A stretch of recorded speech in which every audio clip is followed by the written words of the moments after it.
Work experience. The nominee has 19 years of work experience spanning from 2007, where he served in the following institutions. 1. Serviceman, National Youth Service, during the years 2006 and 2007. Senior Principal Accountant, National Social Security Fund, NSSF, 2007 to 2022. And finally, Chief Executive Officer, that is CEO, County Government of Kakamega Revenue Agency, the years 2023 to 2025. Currently, this nominee works as a municipality manager in the county government of Kakamega. The nominee indicated that he's a member of the following professional bodies. 1. Certified Public Secretary, member number 3142. 2. Institute of Certified Public Accountants of Kenya, member number 10,552.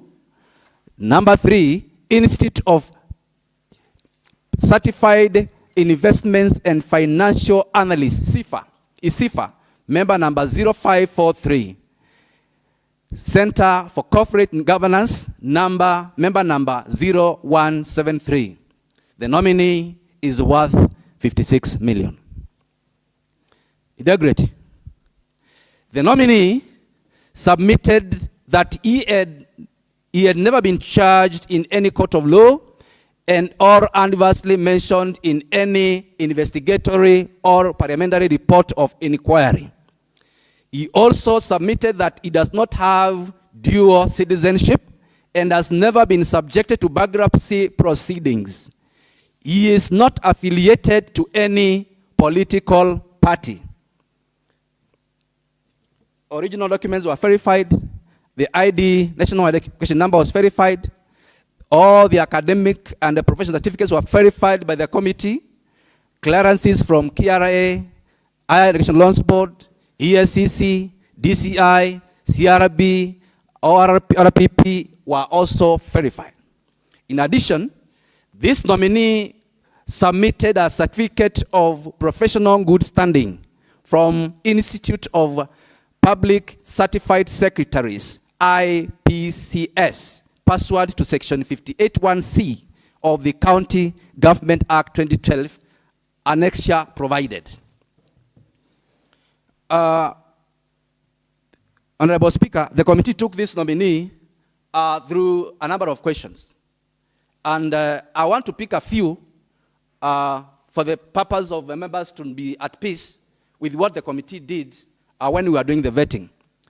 This committee was asked some questions, and I'll pick a few of those questions and how the nominee responded. Now, regarding the nominee's suitability and expression of interest in serving as Secretary of the Kitui County Public Service Board, as opposed to the position of Municipal Manager in Kakamega, Municipal Manager at the Kakamega Municipality Board, the nominee submitted that he has certified public secretary, and having worked as secretary to the municipal board, which requires one to have CPSK,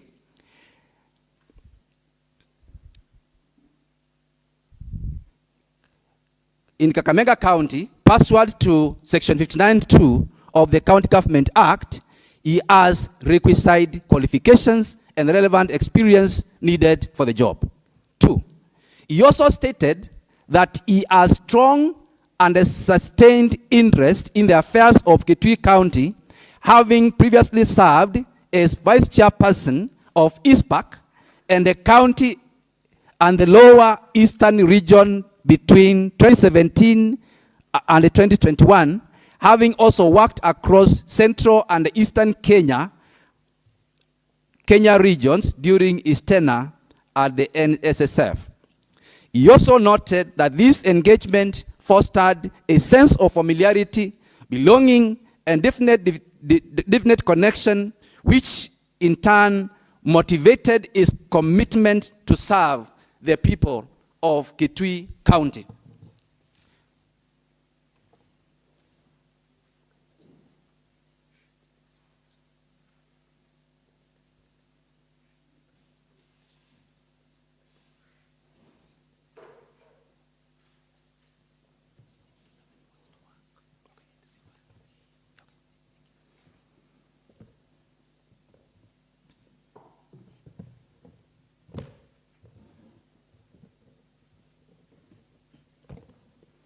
As I continue, Honorable Speaker, it's good to note that we have annexures in the file provided here. There's a file here for Christopher Kumwombunya for all the annexures. The letter that was given was forwarded to the County Assembly by the Governor, the committal by the Honorable Speaker of the County Assembly, and all other annexures are found in this document, this folder that I have here. So anyone who wants to make a reference, the file is here that has all the annexures required for this matter. Still on the suitability of the employee, of the nominee, the nominee submitted that he is a certified public secretary of good standing, and also the annexure is attached here, and therefore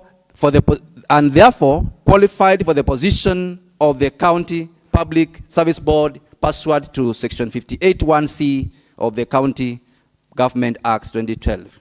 Further, he observed that the mandate of the Kitui County Public Service Board is largely anchored on human capital and development, and in contrast to other boards whose functions are limited to operationalization of specific provisions of the law. Operation of specific provisions of the law. Thank you.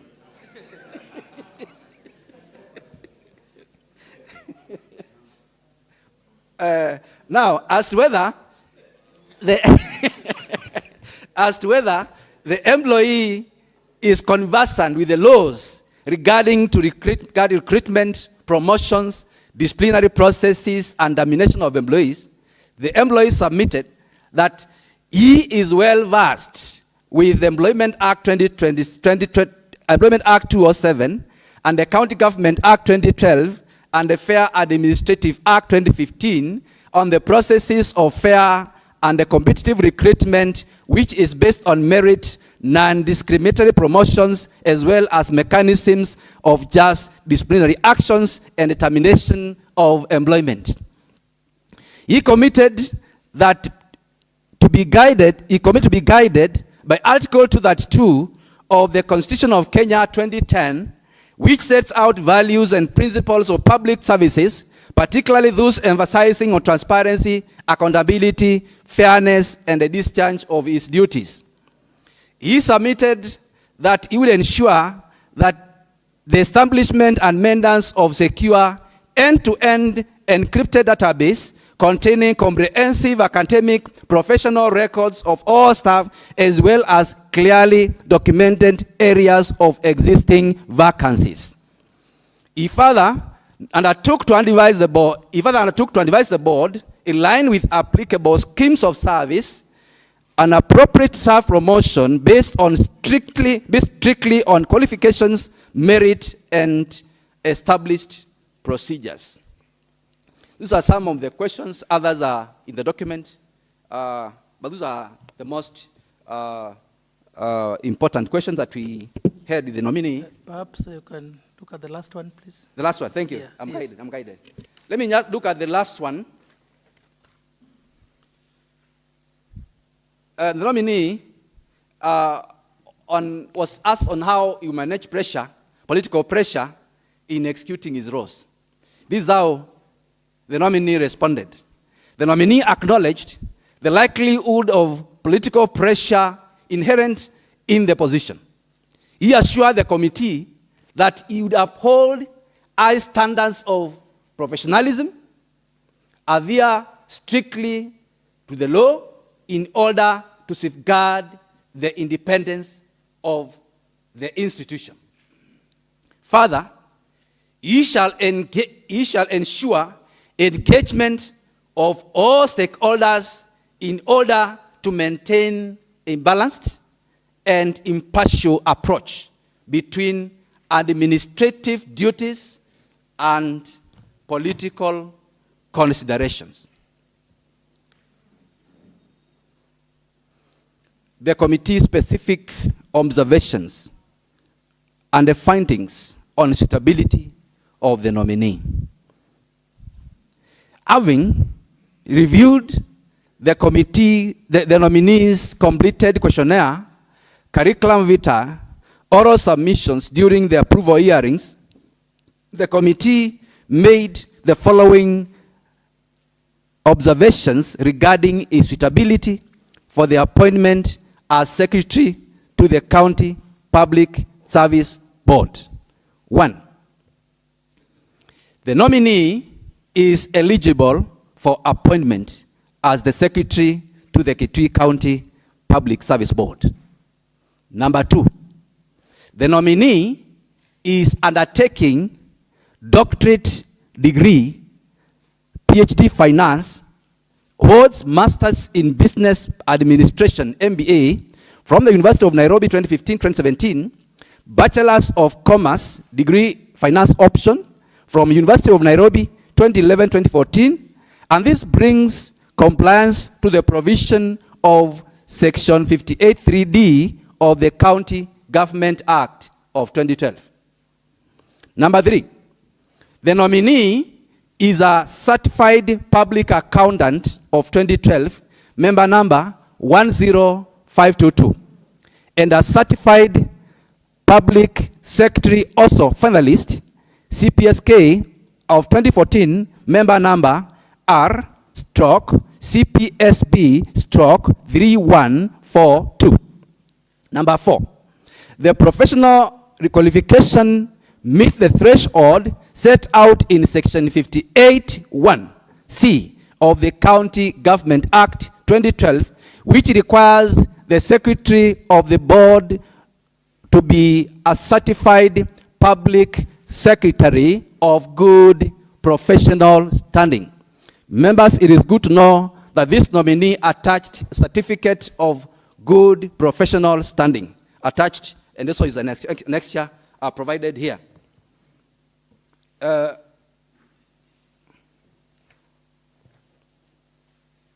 Number 5, the nominee serves as a municipal manager in the county government of Kakamega, where equally he has been serving as the secretary to the municipality board pursuant to Section 59(2) of the County Government Act 2012.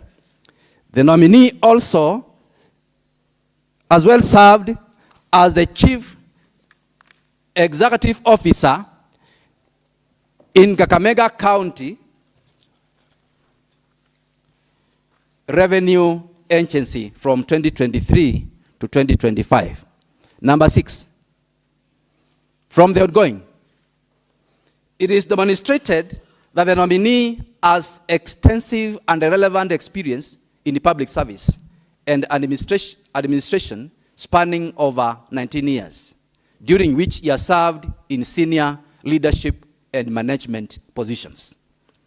Number 7, he has never been charged in any court of law, nor has he been adversely mentioned in any investigatory report on parliamentary of parliament or commission of inquiry. Number 8, the nominee has fully complied with his tax obligations. Number 9, the nominee meets the requirements of Chapter 6 of the Constitution of Kenya 2010 on leadership and integrity, having been cleared by all statutory institutions. Number 10, he demonstrated extensive understanding of the roles of the County Public Service Board, which includes providing secretary services to the board, implementing board decisions, managing board records, coordinating recruitments and disciplinary processes, advising the board on human resource policies and laws, and being the linkage between the board and the other county departments. Number 11, the committee did not receive any statement of oath from members of the public contesting the suitability of the nominee as at the date of the approval hearing. Finally, the committee therefore found the nominee qualified.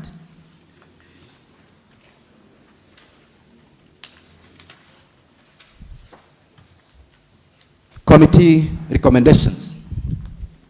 Following its deliberations and resolutions on the nominee, and guided by Section 9(2) of the Public Appointments County Assemblies Act 2017, the committee unanimously recommend the House as follows: that pursuant to the provision of Section 58(1)(c) of County Government Act 2012, Section 58(a)(7) of the County Government Amendment Act 2020, Understanding 184 of the County Assembly of Kitui, this House hereby approve Mr. Christopher Okumu Ombunya as for appointment as the Secretary to the Kitui County Public Service Board.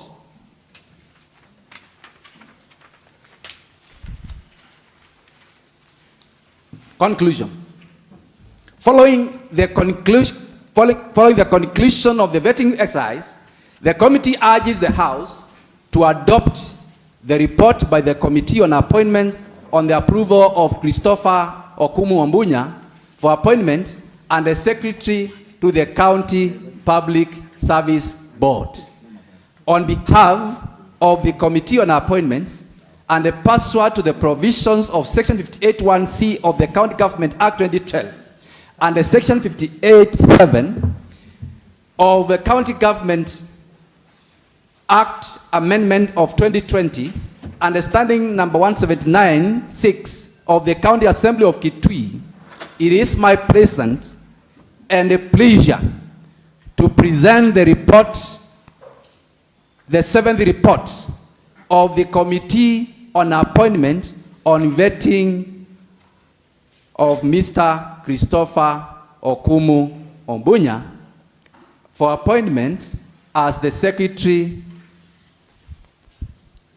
to the Kitui County Public Service Board for consideration by the House, signed by the Chairperson, Honorable Kevin Katisia, MCA, Chairperson, Committee on Appointments, County Assembly of Kitui.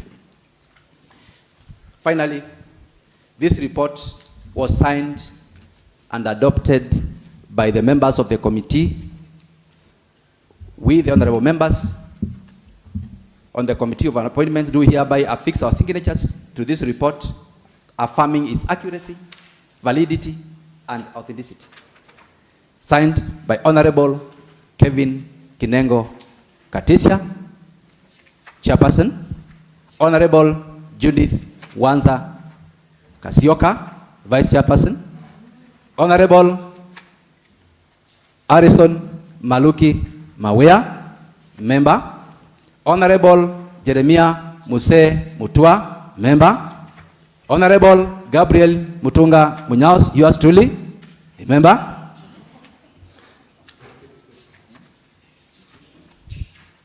Honorable Priscilla Mother Makumi, member.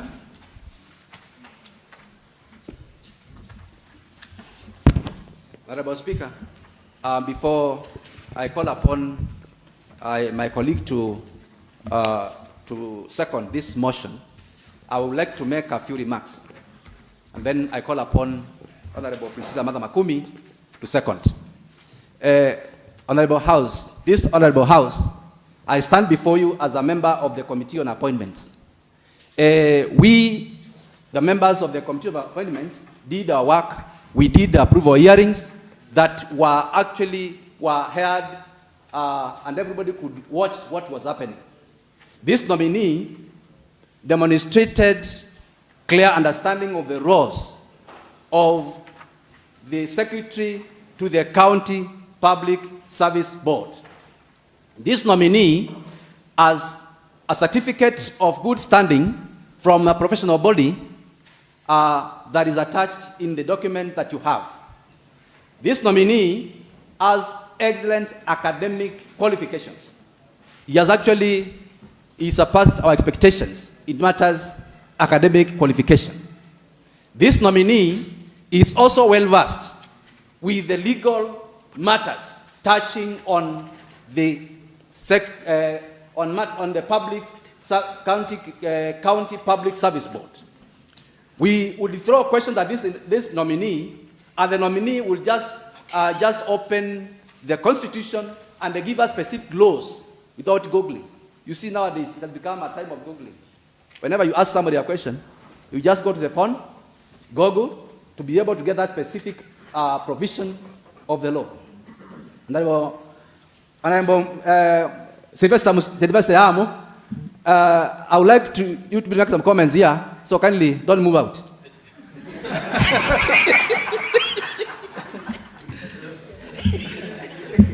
Please proceed. Please proceed. No, Gabriel is the knack whip. He is whipping his member not to go out. Members, we beseech you to support the report on the Committee on Appointment.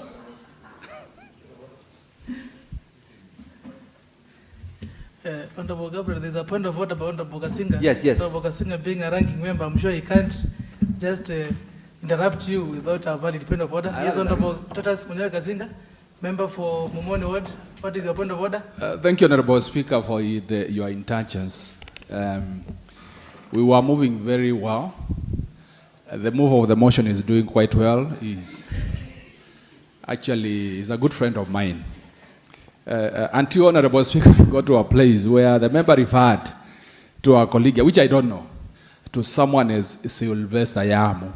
Do we have anyone by the name, Honorable Speaker? You are the speaker. Do we have anyone by the name Honorable Sylvester Yamu? I think the member is out of order, Honorable Speaker. Thank you, sir.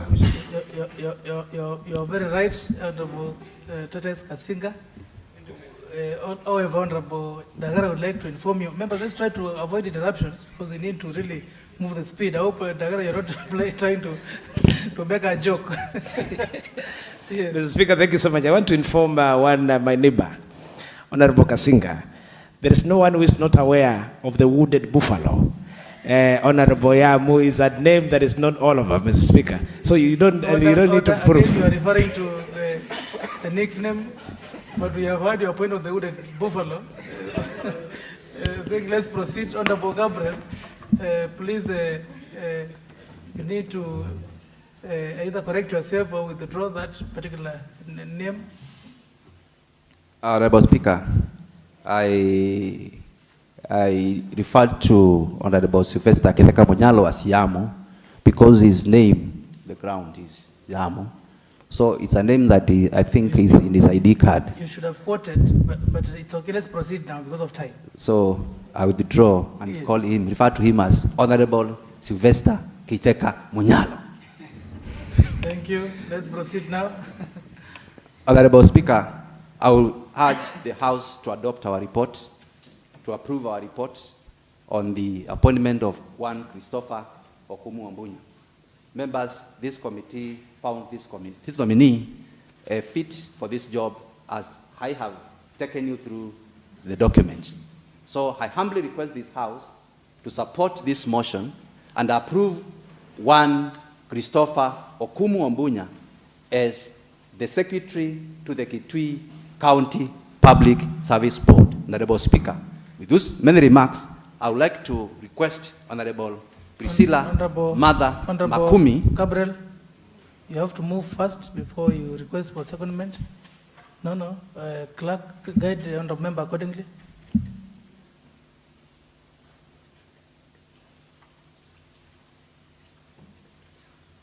Honorable Speaker, I beg to move.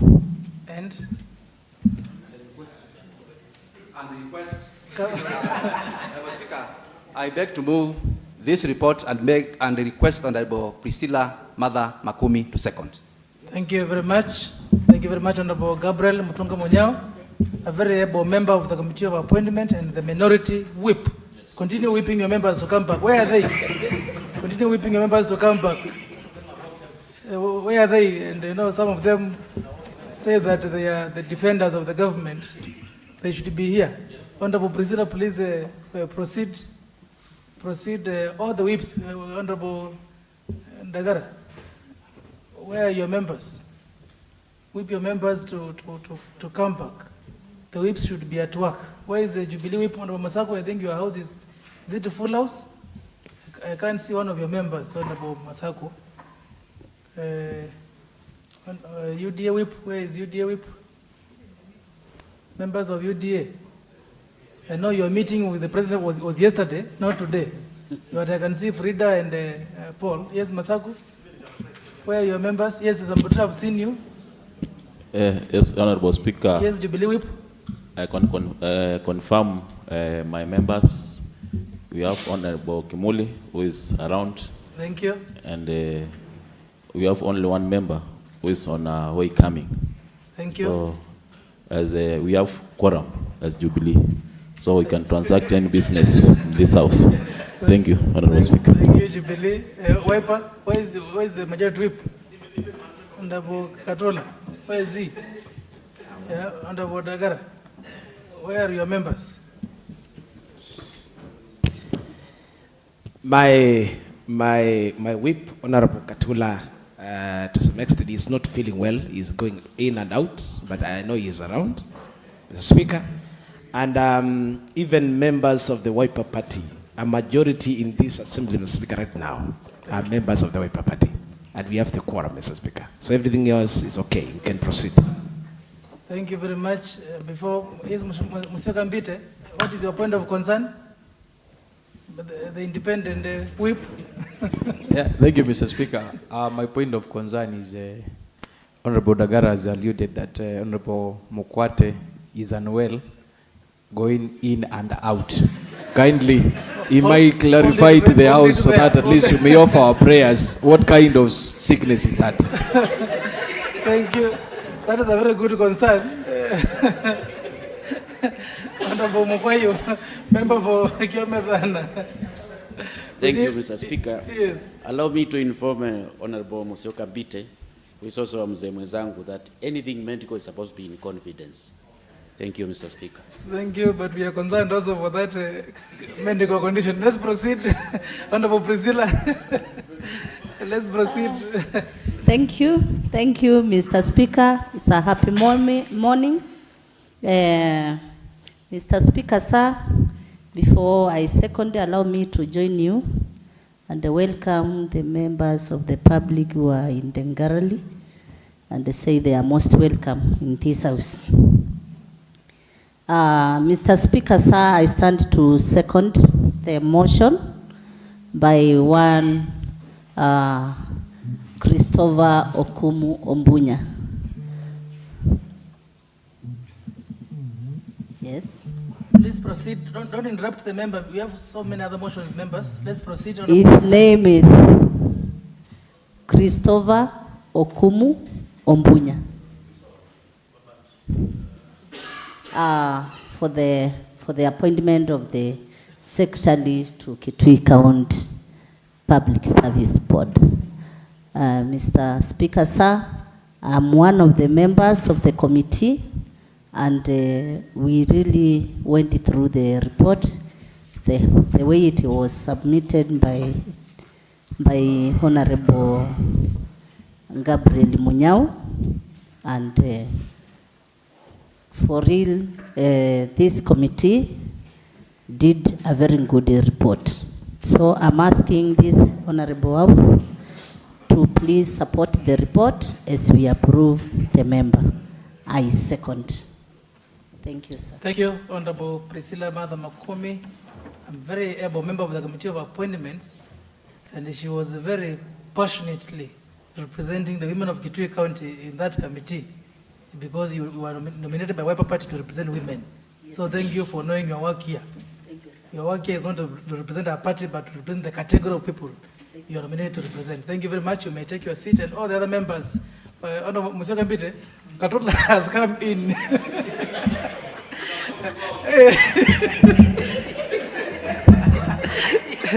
Thank you, members. Honorable Mondagara, please bring Karola to speed. Yeah, honorable members, allow me to propose the motion on adoption of the report by the Committee on Appointments on vetting of Mr. Christopher Okumu Ombunya for appointment as a Secretary to the Kitui County Public Service Board. The motion has been moved by Honorable Gabriel Mutunga Munyao, the Minority Whip, and the member for Kawi Ward, and seconded by Honorable Priscilla Mother Makumi, a member of the committee and nominated by Wiper to represent women in the Kitui County Assembly, that pursuant to the provisions of Section 58(1)(c) of the County Governments Act 2012, Section 58A, subsection 7 of the County Governments Amendments Act 2020, Standing Orders 179, Substanding Order number 6, and 184 of the County Assembly of Kitui, this Assembly hereby approves the report by the Committee on Appointments on vetting of Mr. Christopher Okumu Ombunya for appointment as a Secretary to the Kitui County Public Service Board, laid on the table of the County Assembly on Monday, 26th January 2026. Honorable members, the report by the committee is as read by Honorable Gabriel Mutunga Munyao. And in this report, honorable members, the committee recommends to the House as follows: that pursuant to the provisions of Section 58(1)(c) of the County Governments Act 2012, Section 58A, subsection 7 of the County Governments Amendment Act 2020, Standing Order number 184 of County Assembly of Kitui, this House do hereby approve Mr. Christopher Okumu Ombunya for appointment as the Secretary to the Kitui County Public Service Board. Now, members, I would like to open the floor for debate on this motion before I put the question. And allow me, members, to recognize the members of the public who have joined us here physically and also virtually. Some of the members who have come physically, we have Brian Munyoki Makumi. We recognize you, Mr. Brian. May you stand and wave. We have Brian comes from Yambani Ward. Thank you, Brian. We have Musembi Zengo, member of the 4th Estate. Thank you, Star. We have several members of the public who are following us virtually, and just to motivate them, we have Angelina Ndue, Joseph Wikui, Alphonse Kiole, Moli, Prince Sikax, we have Bruno Master, we have Derek Geziman, Brenton William, Richard Malombe Gideon, we have Yohana Kimwele, we have Faith Mulei, Charles Mokola, Bretta Mwix, Jiro Kesh, Christopher Mwendwa, and many others who are following us. I want to encourage our people. We are here to represent them. We are doing this on their behalf, and it's good when they follow our proceedings. So, members, the floor is open for any debate. And members, I want to repeat again, let's restrict ourselves to the motion before us. I know there are two other motions before which we are supposed to move, but let's stick to this one for Mr. Christopher Okumu Ombunya. The floor is open. Let me begin with our Deputy Speaker.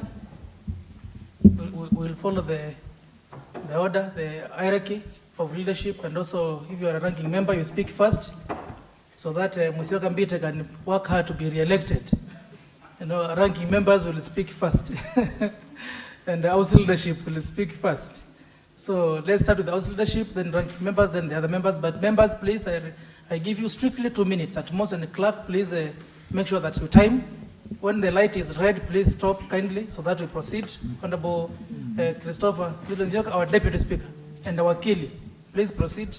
Thank you very much, Honorable Speaker. I stand up to urge members to support the motion by the Committee on Appointments.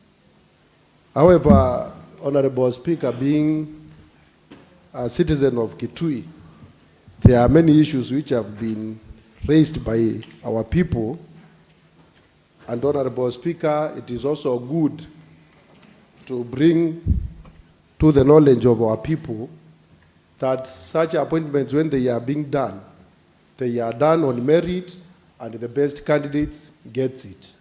So it is good to our people to know that. I saw sometimes in the WhatsApp asking why somebody from outside Kitui, others were asking why should we have a nominee who is a municipal manager elsewhere being nominated to become the secretary of the board in Kitui. Honorable Speaker, I would like to let our people know that these nominees were vetted, or rather they went through another committee, and there were several. The selection panel. The selection panel, that is it. And there were several. And the selection panel saw that this was the best suitable candidate regardless of where he comes from. As an advocate, Honorable Speaker, there is nothing that bars somebody who is working elsewhere from getting an employment elsewhere. Considering this is a full-time employment, Honorable Speaker, he may be forced to resign. So let us put politics aside and allow our county to move forward. It may be asked, why should a person who has another job somewhere be given another job, yet there are people who have no jobs? Honorable Speaker, that is neither here nor there.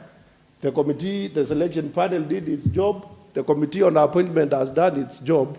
Therefore, honorable members, I urge you to support. Finally, I have looked through the academic qualifications of this nominee. And Honorable Speaker, it is awesome, it is inspiring how he has meant himself. Currently, he is doing a doctorate. Looking at his resource slip, that is the Kenya Certificate of Secondary Education Certificate, it can tell you where he comes from. It is, he scored a strong C- in Form 4 exams. Then he has meant himself, went all through, became a CPA, became a certified public secretary, obtained a Bachelor of Commerce, went all through, attained a master's, and now he is doing a PhD. So I think Kitui now has the best. And I urge honorable members, we approve and let Kitui move forward so that we don't meager in unnecessary politics. Thank you very much. Thank you very much, Council and our able Deputy Speaker. I'll move now to the House leadership, beginning with the Deputy Majority Leader.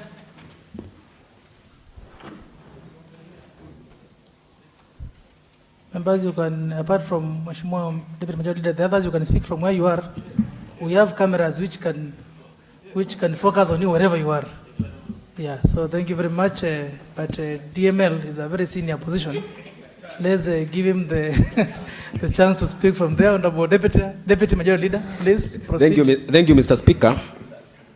And thank you, the House. I stand here to support the motion that has been brought before this House on the basis of two. One, the wealth of experience that the nominee has with regards to public service. Having looked at it and considered myself as a learner when it comes to going through the document that have been presented to us in this House, I have seen that the nominee has the prerequisite knowledge and skills to be the secretary to the board of this county, the County Public Service Board, to be precise. Two, what has caught my eyes is what my brother, Deputy Speaker, has said. This nominee, looking at the transcript, the academic documents that have been presented to us, the nominee in KCSE 2005, if the document that I have is what you have, he scored academically a C-. And I have looked at the transcripts for the undergraduate degree and I've seen the metamorphosis. I have seen very good grades there. My worry was, having scored a C- in KCSE, I have not seen him upgrading.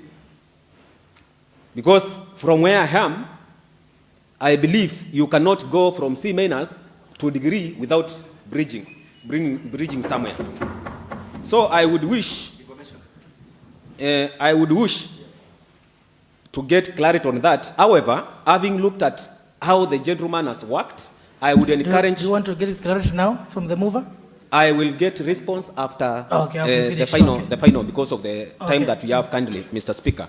But I get motivated, and I would wish to encourage Kitui sons and daughters. Please, it is not a matter of which degree or which certificate or which grade you got in Form 4. You can still make it like Christopher, Okumu, Obonya to become anything in the Republic of Kenya and anything in the world. Please let us take our academics seriously. Thank you very much, and I wish to recommend to the House that we agree with this nominee to become our county, our secretary to the county public service board. Thank you, Mr. Speaker, for the time, and thank you, honorable members. Thank you. Because we are live, let me request Gabriel to clarify on that issue before we proceed. Honorable Gabriel, that's a very valid point by Honorable Mbuno. It will be wrong if the committee did not capture that. So I think Honorable Gabriel, you can clarify.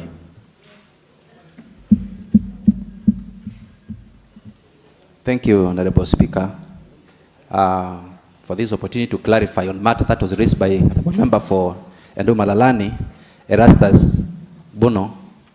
I want to inform this House that indeed it's true. This nominee scored a C- in KCSE. Having scored a C- in the KCSE, the nominee proceeded to do what is called the intermediate exams in CASNEP. And then he proceeded to CPA. Before you take CPA, you do intermediate exams. Then you move to CPA. Once you get to CPA-K, you are equal to a person who has actually as a diploma. And from there, you can now do a degree. So having done the other courses, bridging courses in this CASNEP, which he did, and all the documents are attached in this file for reference, you can also refer to them as Miwa. He has all the qualification, and this degree is valid, his PhD is valid, and his certificates are valid. And the master's is also valid. Thank you. Thank you, Honorable Gabriel, for clarifying that matter, which also the committee. Honorable Bono, thank you very much. You know, this house, we are supposed to do vetting and objective vetting. So, objective oversight. So, Honorable Bono, thank you for that objective input, which I think Honorable Gabriel has also responded objectively. Because we are not here to witch hunt, we are here to ensure that things are done properly. So, thank you very much. Let me now request Honorable Dagara, the Deputy Majority Whip, to take the floor, and then we proceed from there. Honorable Dagara, member from Tharaka Ward, the only Mudharaka here. Thank you. Na asante sana Bwana Spika, na naomba nitumie lugha ya taifa, manake najua ni wengi ambao wanafuatilia mambo haya, na hii lugha ya kigeni ya kizungu si watu wengi wanaelewa. Nataka nipongeze kamati ambayo ilikuwa inafanya upekuzi na kutafiti nyaraka za wale ambao ni appointees kutoka kwa gavana ambao waliletwa katika bunge hili. Niseme kwamba swala nyeti ambalo kwa sasa hivi linagumbika watu wengi wa Kitui ni wakati jamii ya Kitui iko na watu wengi ambao hawana kazi, kwamba tunapata nafasi ya kupea nafasi za kazi watu kutoka katika kaunti zingine. Na naamini kwamba tuko na wataalamu na tuko na wasomi wengi katika kaunti ya Kitui ambao wangepewa nafasi kama watoto wa Kitui. Bwana Spika, nataka nirejelee na nifafanue kwamba wakati katiba ilipitishwa, hii katiba ya mwaka 2010, na ikaanzisha serikali za ugatuzi ambazo mnaita kwa lugha ya Kizungu devolution. Kuna kaida na mikakati ambayo iliwekwa ama sheria ambazo ziliwekwa za uajiri ambazo serikali za kaunti zinafaa kufuatilia. Na mimi ambaye natoka katika jamii ambazo ni ndogo katika kaunti ya Kitui na jamii ambazo kwa namna moja ama nyingine sio nyingi katika kaunti hii, ni swala ambalo nimekuwa nikilivalia njuga kwa miaka mingi kwamba hizo sheria ziweze kuzingatiwa. Na katika katiba ama katika sheria za uajiri zinasema kwamba kaunti yeyote ile inafaa kuajiri 70% ya watu ambao ni wazawa wa kaunti hiyo, na iweze kuajiri 30% ya watu ambao ni wazawa ama ni watu wa kabila ambalo si kubwa katika kaunti hiyo ama kutoka maeneo kaunti zingine. Na kwa hivyo ili ni swala, najua Bwana Spika umejibu maswali haya sana katika wakati unaenda mbele ya kamati ya seneti, na wale ambao wanaangazia ni kwa namna gani kaunti ya Kitui inavyoajiri watu. Na nilileta huo mswada hapa Bwana Spika wakati mwingine, na nikawaorodhesha kila wodi wale watu ambao idadi ya watu ambao wameajiriwa kutoka kila wodi. Nilienda mpaka kila wodi Bwana Spika. Na hapa mimi na Mbuno na wodi zingine ambazo zinatoka pembezoni, tuliona sisi ndio watu ambao watu wetu hawajaajiriwa. Lakini hilo ni swala la siku nyingine, manake tuliweza kulijadilia hapa. Lakini niseme kwamba swala hili la mtu kutoka kaunti ya Kakamega kuweza kupata kazi, ni kwamba najua gavana yuko katika mikakati ya kutaka kutimiza sheria za uajiri, na amekuwa akiulizwa hayo maswali wakati ameenda pale seneti kujitetea. Na kwa hivyo ni nafasi nzuri sana kwamba gavana wetu aweze kutimiza kaida za sheria, kuweza vile vile kupatia watu katika kaunti zingine, ndiposa asija akimaliza kazi yake atamu yake asija akatiwa baroni kutokana na vile ambavyo amefanya uajiri. Na kwa hivyo mimi kama mtu ambaye anatoka katika kabila ndogo na vile vile yale makabila mengine ambayo kisheria yanahitaji kupatiwa kipaumbele, nataka kuunga mkono kwamba huyu ambaye ameweza kupitia katika vetting ya kamati hii, na kwamba haweze kupewa nafasi hiyo, ndiposa kaunti ya Kitui iweze kuingia katika historia kwamba inafuata kaida na mikakati ya kikatiba ya kuweza kuajiri watu kutoka kabila zingine, sio kabila tu la Wakamba ambalo lilipata watu wengi. Na niliona kwamba Bwana Spika, hapa katika kaunti ya Kitui 80% kwenda 90 ya watu wa Kitui ni Wakamba ambao wameajiriwa hapa. Na kwa hivyo ni vizuri kwamba gavana aweze kuzingatia katiba vile ilivyo. Na kwa hivyo ndio maana mimi nasema kwamba japo kuna mtu ambao anatoka maeneo mengine, lazima tukubaliane kama Kitui kwamba gavana wetu anafaa afuate kaida hizo. Na kwa hivyo sisi kama bunge vile vile lazima tuhakikishe kwamba hayo mambo tumeyazingatia. Na Spika, nashukuru sana kamati kwa vile ilifanya. Naunga mkono jina hilo. Asante sana Honorable Godfrey Muthengi Ndagara, member for Tharaka Ward and member for marginalized community. Your comment is very important because I'm sure it is helping our other people get clarity on that matter. Let me now request the Jubilee Whip and also a ranking member to also take the floor. 2 minutes. Honorable Bajiri Mulandi, for you to be called a ranking member, you must come here twice. So talk to Masako well so that he can teach you how Mutonguni people can bring you back here again. Honorable Masako, please. And I know you'll be coming here again for the third time. People of Mutomo love him very much. Karibu Mheshimiwa, and share with us your experience and your input on this matter. Thank you, Mr. Speaker. I'll also thank you for guiding Honorable Mulanti, because I had already told him immediately I switch on my microphone, his microphone will be invalid. So, Mr. Speaker, I'll first thank the committee for the good report which they have given us today. I'll also extend my thanks to our governor for giving us a very able secretary. Mr. Speaker, I'll just speak about 2 issues which I've seen, and that's why I'm supporting this report by the committee. One is about the experience. One, Mr. Christopher Okumo Bunya asked, He has an experience of 19 years, according to the report. He worked in the service as a serviceman, National Youth Service. And that one, anyone who has passed through National Youth Service is a very disciplined person. So with that one, I support. Again, he worked as senior principal accountant. And as a safe, he has also been a CEO in county government of Kakamega in revenue agent. And currently is working as municipality manager in the county government of Kakamega. So, Mr. Speaker, the issue of experience, that one is excellent. The other one is about integrity. Mr. Speaker, the integrity, I can confirm he has the integrity because according to this report, he has never been charged in any court of law or advancedly mentioned in any investigatory or parliamentary report of inquiry. Mr. Speaker, this shows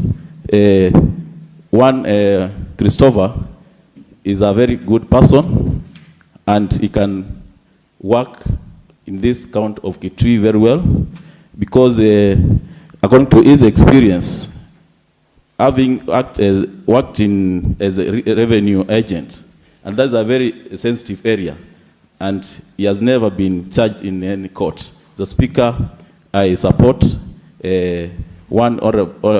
Christopher to be our secretary in the County Public Service Board. Thank you, Mr. Speaker.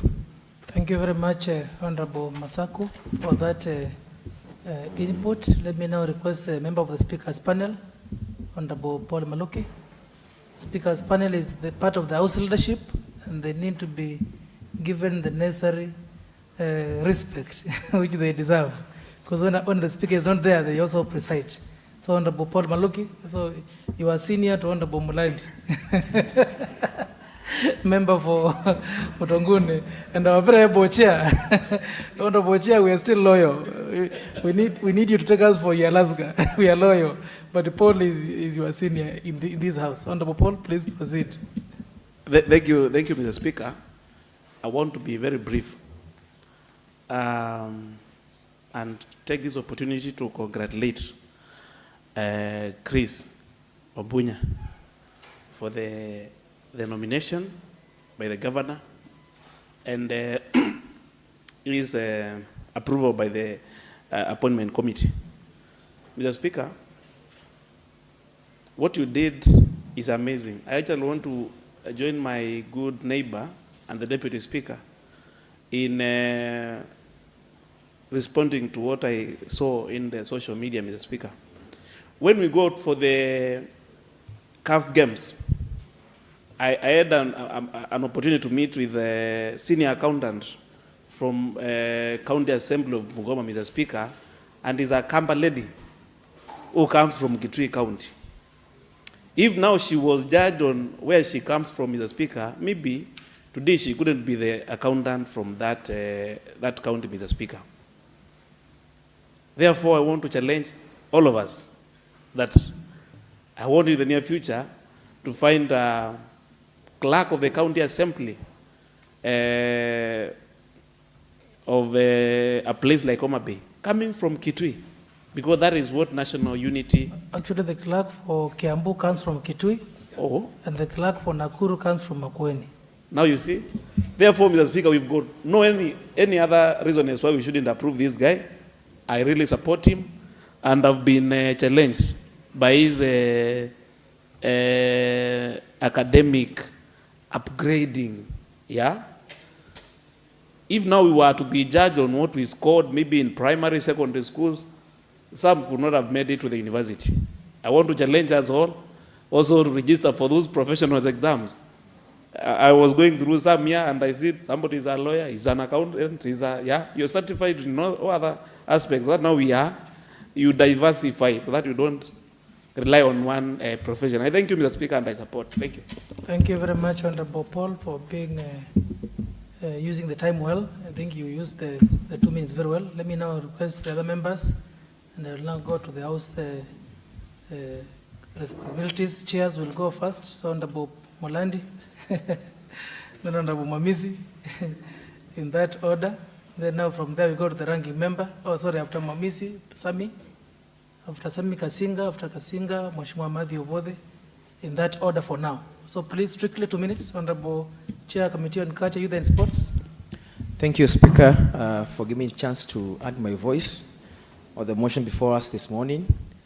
And the Speaker, probably for those who are following us online, my name is Benjamin Molanti, represent the people of Mtonguni Ward and Chair Committee on Sports and Culture. So, Speaker, sir, I rise to support the motion before the House today. Having gone through the report, it is clear that Christopher Okumu is qualified, having a wide experience in the job market, and also him having gone through various institutions of higher learning. The Speaker, I have checked on the date of birth of the nominee that we have vetted today, that he was born in 1987, 5 years older than me.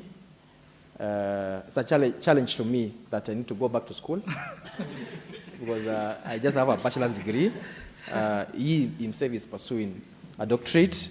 So it's a challenge to us, the scholars in this house, that we go back and add papers to our curriculum vitae. So, Speaker, this is simply, as a noble duty today, to approve what the Committee on Appointment brought to us today, because I believe that the committee did a good job, and we must applaud them for the job they have done. And also, the Speaker, as I conclude, Mr. Kum is coming in on the County Service Board, has done the first massive recruitment, advertisement for jobs in the county. So it's a test to him on how he's going to coordinate the recruitment.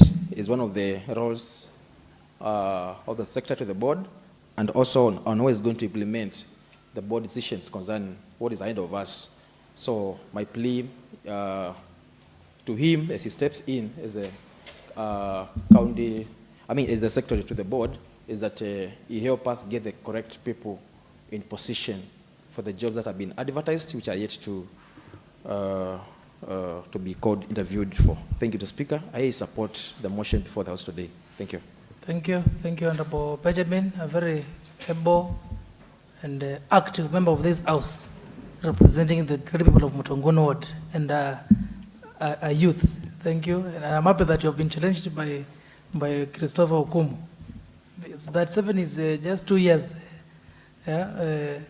after being a youth. So I think he's also part of us, and I'm sure all the youth of Kitui and Kenya at large should be motivated by that career progress. Honorable Mwamisi, the Chair Committee of Trade, and the representative of the people of Mother Ward, apart from the other issues which keep you busy, I'm sure you have a lot to say on this matter. Please take the floor. Thank you, Honorable Speaker.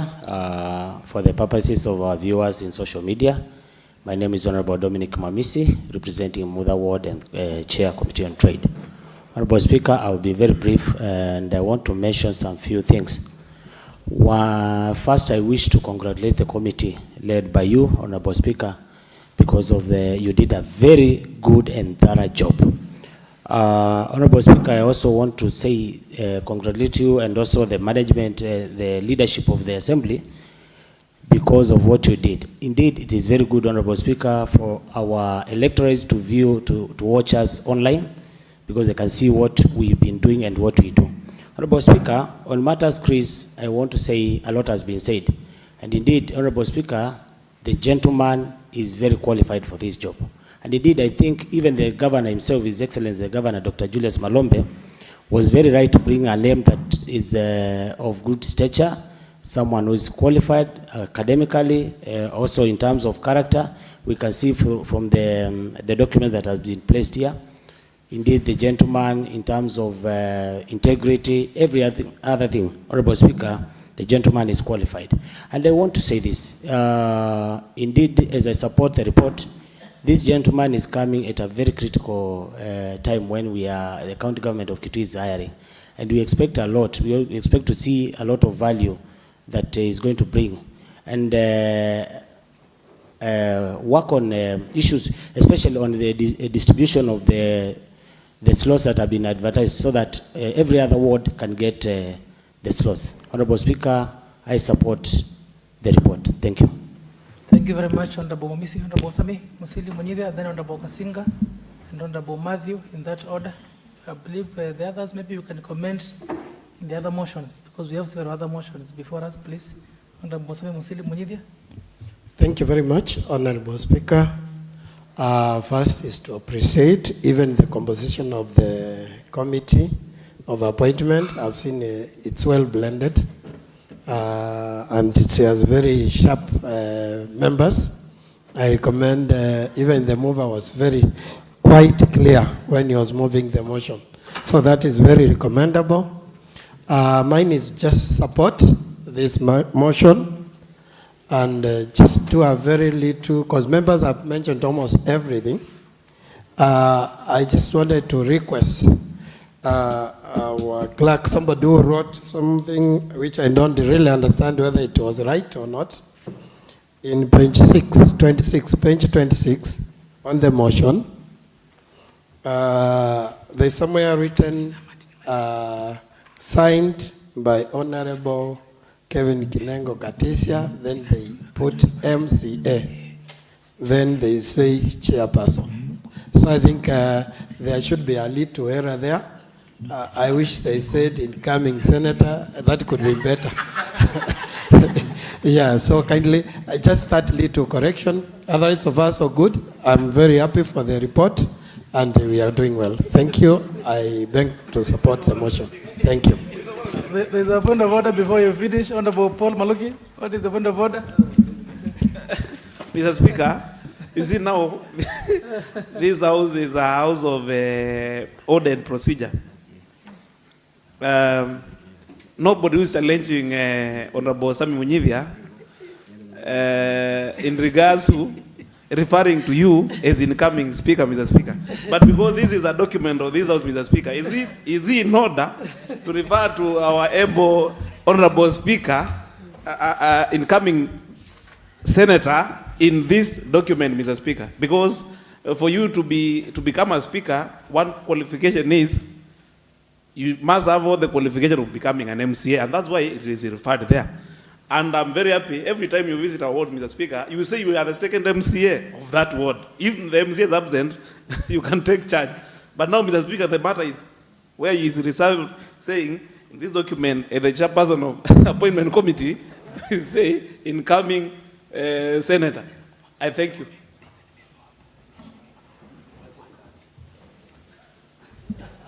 Thank you very much.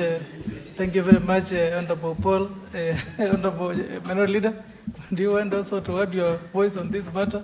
Mr. Speaker, I wanted to inform my good friend, the MCA for Kivu Ward, who is also my neighbor per se, to inform him that the Speaker of the County Assembly is also an MCA. And I want to read, this is a Constitution of Kenya 2010, Article 177, and I'll read one as I go down. A county assembly consists of A, members elected by the registered voters of the wards, each ward constituting a single member constituency of the same day as general election of members of parliament, being the second Tuesday in August in every 5th year. B, the number of special seat members necessary to ensure that no more than 2/3 of the membership of the assembly are of the same gender. C, the number of members of marginalized groups, including persons with disabilities and the youth, prescribed by the Act of Parliament. And D, the Speaker, who is an ex-official member. And therefore, Speaker becomes an MCA. Thank you. Honorable Sami, are you answered? Are you answered, Honorable Sami? I know when we go out there, I can be called those Yeah. other titles you have said, but for the Honorable purpose of this Speaker. House, yes, Yes. proceed. Thank you, Honorable Speaker. I think you are giving me information which yourself you are not very correct. Learn the word ex officio, what it means. If you understand that, you will understand what I'm talking about.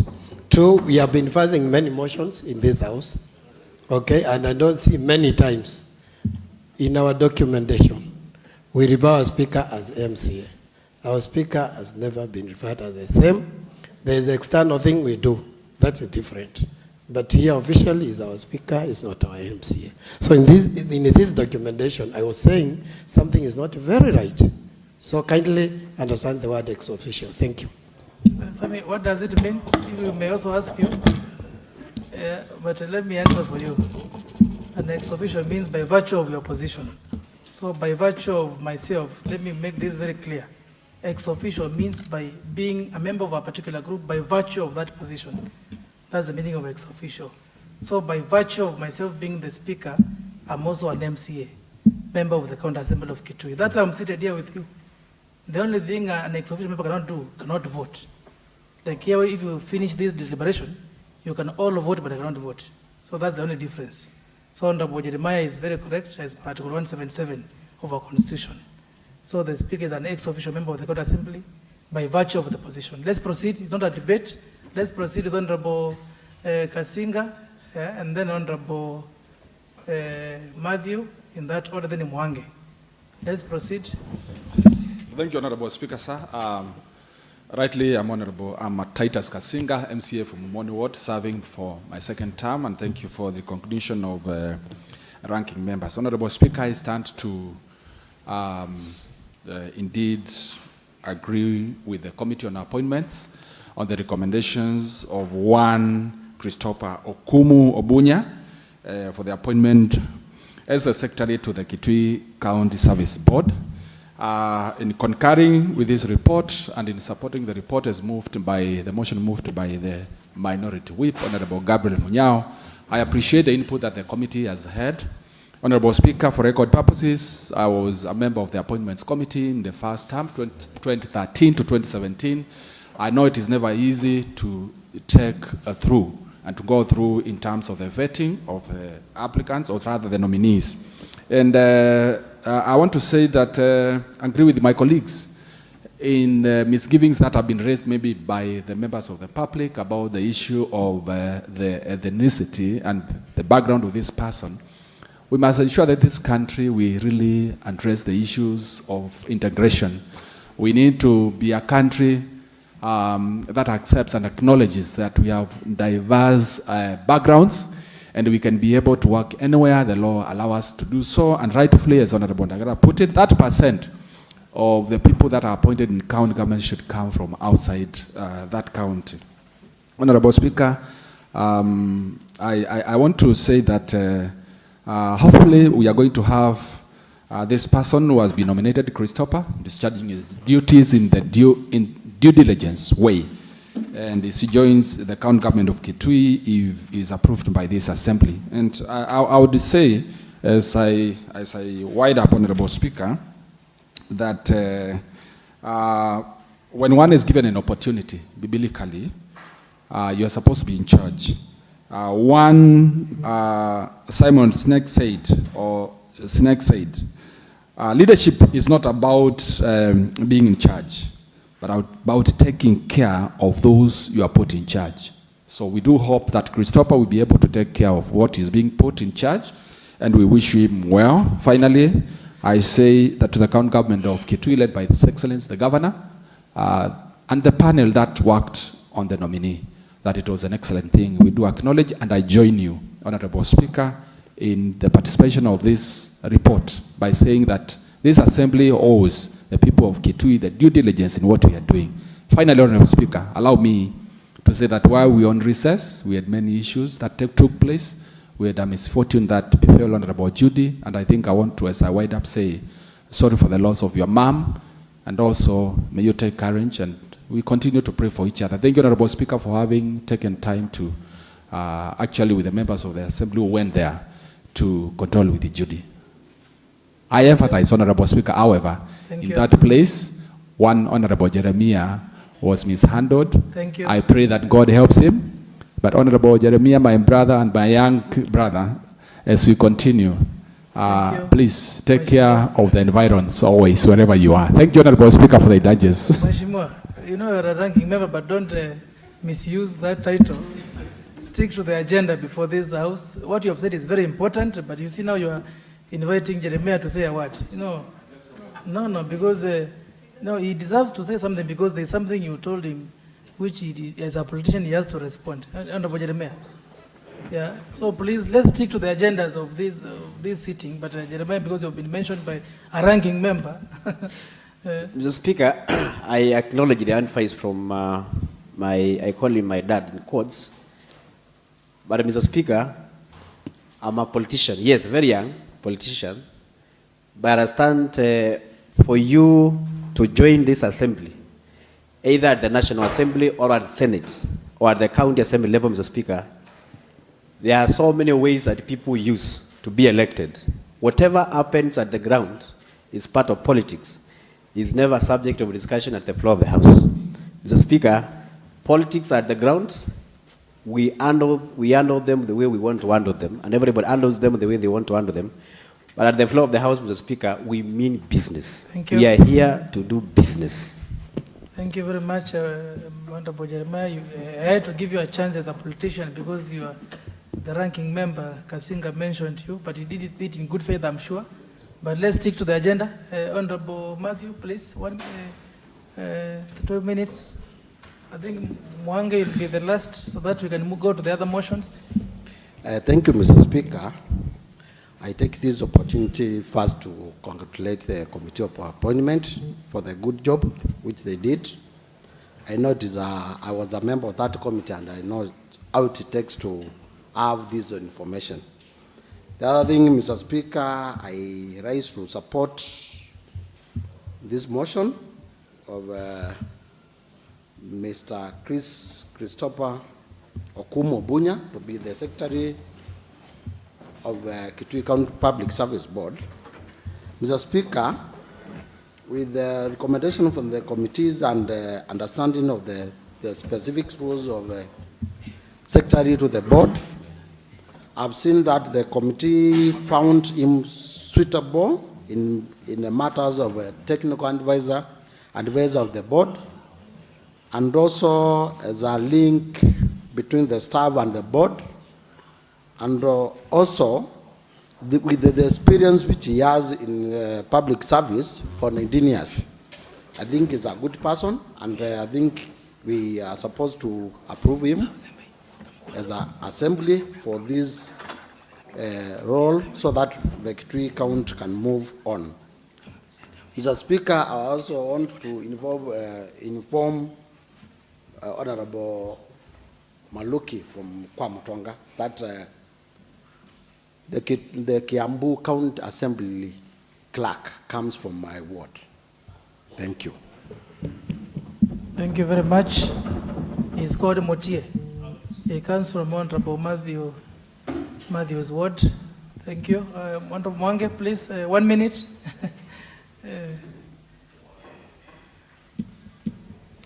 Yeah, thank you, Speaker, for the chance in the new year. For anybody's information, I would like to say that the Attorney General is the next official member of the cabinet. He doesn't have a ministry, but he sits in the cabinet. He's the next official member. I think that is clear. Number two, in my view, the thing that I think qualifies Mr. Okumu most is the 30% consideration according to the Constitution. Otherwise, in terms of qualifications, we do have many other people who are even more qualified than him, but I think the 30% consideration becomes key. I also want to inform the House that Mr. Michael Mudhui Kimwele retired, was the Deputy County Assembly Clerk in Bungoma. So we do have people from Kitui who are leading other institutions elsewhere in the country. And therefore we are not peculiar when we have or we hire a Mr. Okumu all the way from Kakamega. Mr. Speaker, I support. Thank you, my very able member. for Sekuru, who has been a career diplomat, and he understands the need for inclusivity as per Article 10, whereby anybody who is a Kenyan can work anywhere. So thank you, Honorable Mwange. Honorable members and members of the public who are watching us, both physically and virtually, allow me now put the question on the motion on adoption of the report by the Committee on Appointments on vetting of Mr. Christopher Okumu Ombunya for appointment as the Secretary to the Kitui County Public Service Board.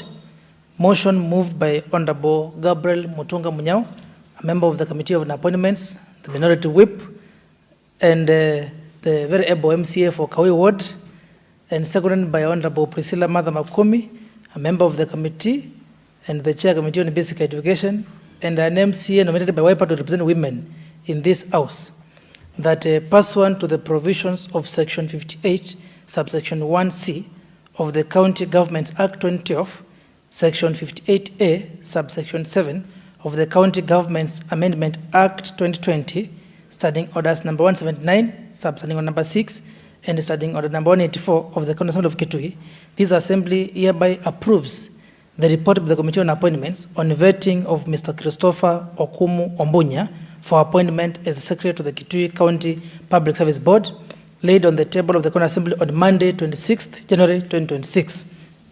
Honorable members, the motion and the report is as read by the mover, Honorable Gabriel Mutunga Munyao, where the committee recommends to the House as follows: that pursuant to the provisions of Section 58(1)(c) of the County Governments Act 2012, Section 58A, subsection 7 of the County Governments Amendment Act 2020, and Standing Order number 184 of County Assembly of Kitui, this House do hereby approve Mr. Christopher Okumu Ombunya for appointment as the Secretary to the Kitui County Public Service Board. Honorable members, as many of these opinions say aye, aye, and as many of the contrary opinions say nay, the ayes have it. Thank you very much, honorable members. I would like to appreciate this House for supporting the report by the Committee of Appointments, a committee which is chaired by the Speaker, who is a member of this House and a member of the Committee of Appointments. And I also want to take this opportunity to congratulate Mr. Christopher Okumu Ombunya for the approval by this House for appointment by the Governor. The task now lies with the Governor, who may appoint or fail to appoint because there are other procedures to be followed. You have noticed that Christopher works in Kakamega. Perhaps he has to either resign or transfer service. I don't know what will happen, but he has to relinquish one position. So I'm sure the Governor will do the needful, and I want to also congratulate our County Public Service Board, because now they have a secretary who will assist them to serve all Kenyans in Kitui County. One thing we need to tell our people is that Kitui is for all Kenyans. Kitui is not for only Kambas. No, that is the truth. So we want to appreciate the Governor, and we also want to appreciate the selection panel, because these nominees were vetted, or actually were interviewed by the selection panel. So I want to congratulate the panel for a job well done, and also congratulate the Governor for forwarding the name to us, and to congratulate this House for doing our work as per the law. Thank you, members, and indeed I want to confirm to you that as the eye of the public, Honorable Sami, my very good friend, the public, I want to assure them that they elected competent MCAs who are here, and I also want to appreciate the various political parties for nominating able members who came here to represent the various categories of the people as per our constitution. Thank you very much, honorable members, members of the public who are here. Thank you. I also want to recognize the presence of Patience Zioki. I'm told she is here. Patience, please. Yes, we recognize your Patience, the member of the Fourth Estate. We also want to recognize Evelyn Zhao. Evelyn, we recognize you. Several members watching in the social media, we all appreciate you, and we we pray that the remaining 2 motions will also be conducted successfully, just like this one. And we pray for patience by all of us, honorable members, especially you members. People of Kitui County are watching. So stop everything else you are doing out there and concentrate here. Please, I want to beseech you. Let's focus on these motions, which are very important for our people. Thank you. Clerk, next order. Order number 9, motion on adoption of the report by the Committee on Appointments on the vetting of Mr. Timothy Chalo Mwange for appointment is the County Attorney, County Government of Kitui. Designated member, Committee on Appointments. Thank you very much. The designated member is Honorable Jeremiah Mutua, the minority leader. Minority leader. Please take the floor. For those who have not heard, Honorable Jeremiah Mutua, the minority leader and the MCA of Ngune Ward, please take the floor. You're also sharply dressed like a lawyer. Are you a lawyer by association? Are you a wakili or a wakili? No, there's a big difference. Or a wakin. So please take the floor. Thank you, Mr. Speaker. By virtue of handling very critical matters in the previous past, I think I'm a wakili. Not a wakin. Not a wakili. Okay, proceed. But, the Speaker, I'm also encouraged also to pursue a bachelor's degree in law, and very soon I will register myself, and specifically from Kenyatta University, the university that I love so much.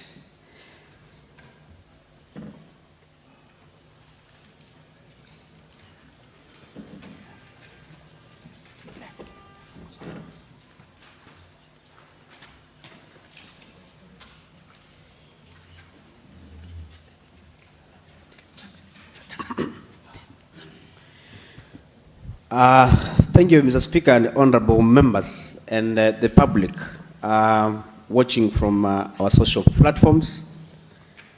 My name is Jeremiah Mutua. I'm the MCA for Nguni and a member to the Committee on Appointments.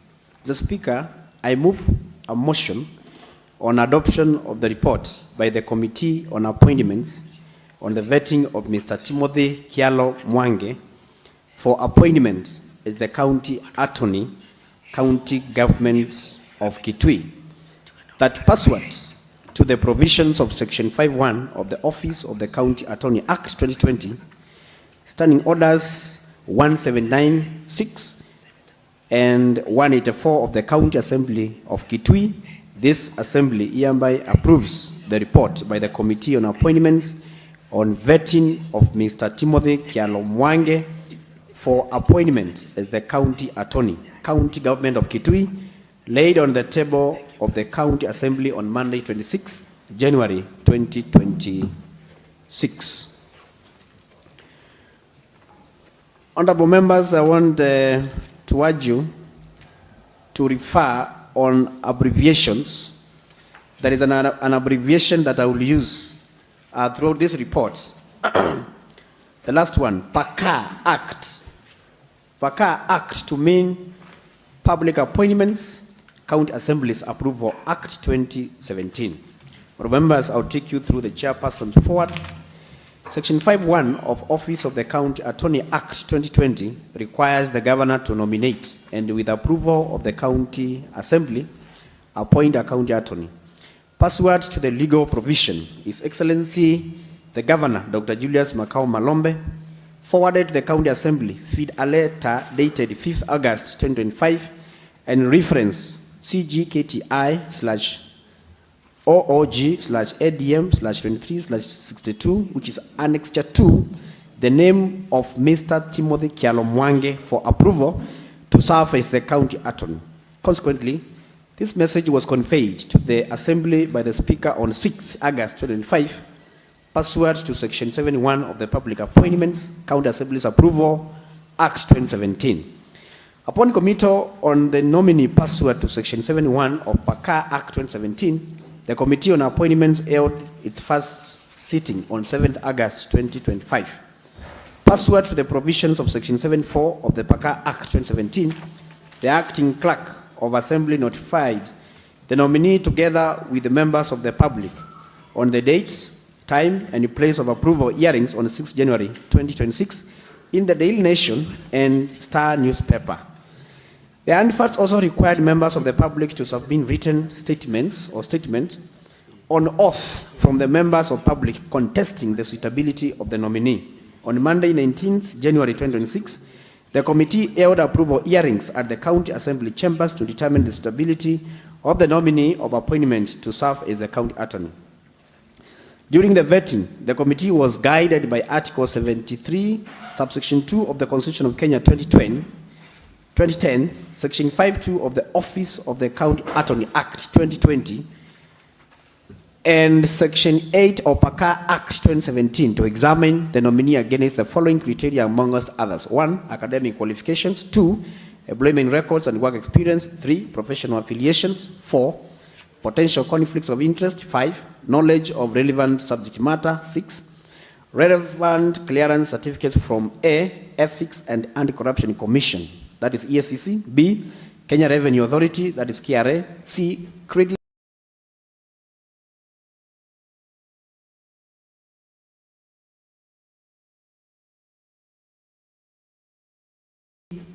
Reference Bureau, that is position. The Speaker will take members to acknowledgement. The committee registers its appreciation to the Office of Speaker, Office of Clerk, and the committee secretariat for the logistical support extended during the vetting process. In addition, the committee appreciates the government agencies that provided references and background checks relating to the suitability of the nominee. I acknowledge and appreciate members of committee for their patience, sacrifice, and commitment which enabled the committee to complete the task within the required timelines. On behalf of the Committee on Appointments and pursuant to Section 5(1) of the Office of the County Attorney Act 2020, Section 8 of the PACA Act 2017, and Standing Order number 179, subsection 6 of the County Assembly of Kitui, it is my pleasant duty and pleasure to present the 8th report of the Committee on Appointments on the vetting of the nominee for appointment as the county attorney for consideration by the House. This is signed by Honorable Kevin Kinengo Katese, MCA, who is also the chairperson, Committee on Appointments, County Assembly of Kitui. The Speaker, I will take the members on Chapter 1, which entails the establishment of the committee. This committee is established under Standing Order 184, on matters approved on appointments based at the Article 179(2) of the Constitution of Kenya 2010. And the membership of the committee is there. The Speaker and also the Secretariat of the committee is there. On legal framework, the Speaker, which is very important to be on record, I will just read on some few important sections. The legal framework on recruitment of a county attorney, County Government of Kitui. Section 4(1) of the Office of County Attorney Act 2020 established the Office of the County Attorney, who shall be the principal legal advisor to the county government. Section 5(2) of the Office of the County Attorney Act 2020 provides that a person appointed as a county attorney shall be a Kenyan citizen competitively recruited from among persons who are advocates of the High Court of Kenya with at least 5 years standing and who meet the requirements of Chapter 6 of the Constitution of Kenya 2020. A person competitively recruited by the selection panel shall be nominated by the governor and upon approval by the county assembly, appointed by the governor in accordance with Section 5(1) of the Office of the County Attorney Act 2020. Section 5(2) of the Office of the County Attorney Act 2020 sets out that a person qualifies for appointment as a county attorney if he or she, 1, is an advocate of High Court of Kenya of at least 5 years standing, and 2, meets the requirement of Chapter 6 of the Constitution 2010. Honorable Speaker, as part of legal framework, the Assembly was notified by the governor as follows. Through a letter dated 5th August 2005, reference CGKTI/OOG/ADM/23/62, and pursuant to Section 5(1) of the Office of the County Attorney Act 2020, and Section 61 of the PACA Act 2017. His Excellency the Governor, Dr. Julius Makao Malombe, notified the County Assembly of the nomination of Mr. Timothy Kyalo as the County Attorney, County Government of Kitui, which is Annexure 2. Mr. Speaker, after the notification by the Governor, the same communication was notified to the County Assembly and also referred to the committee. Mr. Speaker, the notification also was given to the nominee by the acting clerk, and again a notification was done to the public, Mr. Speaker, and I want to read. Article 196(1)(b) of the Constitution of Kenya mandates the County Assembly to facilitate public participation and involvement in the legislative business and other business of the County Assembly and its committee. Section 7(5) of the PACA Act 2017 requires that the public should be notified of the time and the place for ordering approval hearing at least 7 days prior to the public hearing. The Speaker also, the County Assembly, wrote for compliance and clearance to several bodies, which included the Ethics and Anti-Corruption Commission, ESCC, to shed light on the nominee. The County Assembly also wrote to Office of the Official Receiver. The Speaker of the County Assembly also wrote to the higher learning institutions like University of Nairobi to ascertain the authenticity of academic documents. The Speaker, the County Assembly also wrote to Kenya National Examination Council to confirm the authenticity of academic documents. Also wrote to Credit Reference Bureau, that is CRB. The County Assembly wrote to Higher Education Loans Board, that is ELB. They also did also wrote to Directorate of Criminal Investigation, DCI, also to Kenya Revenue Authority, KRA, and finally, the Assembly wrote to Office of Registrar of Political Parties, commonly known as ORPP. Mr. Speaker, allow me to take members to Chapter 2, Background Information, which is very important. With the name committed, the committee was required to conduct approval hearing and make determination on the nominee's suitability or otherwise within 21 sitting days from the committee's first sitting as provided in Section 9 of the PACA Act 2017. The committee held its first meeting to consider this subject matter on 7th August 2025 and agreed on a framework for the approval hearing. It held further sittings within which it examined and reviewed the nominees' certificates and testimonials, the nominee's suitability to the position, and specifically as relates to whether his abilities, experience, and qualities meet the said statutory requirements, were assessed by scrutinizing his academic credentials, professional trainings and relevant experience, personal integrity, background, and qualities, as well as his performance during the approval hearing held on 19th January 2026. Thereafter, the committee retreated from 20th to 25th January 2026 to consider, evaluate the nominees' credentials, and compile a report for adoption by the Assembly. The report of the committee contains its recommendations based on the outcome of the vetting and approval hearing of the nominee. Article 73(2) of the Constitution of Kenya 2010 was paramount to the committee during the execution of its mandate. The article provides that the guiding principles of leadership and integrity as listed below should guide public appointments. 1. Selection on the basis of personal integrity, competence, and suitability. 2. Objectivity and impartiality in decision making and in ensuring that decisions are not influenced by nepotism, favoritism, other improper motives, or corruption practices. And 3. Selfless service based solely on public interest, demonstrated by A. Honesty in execution of public duties, and B. The negation of any personal interest that may conflict with the public duties. It is important to note that all members of the committee declared to have no conflict of interest in the vetting of the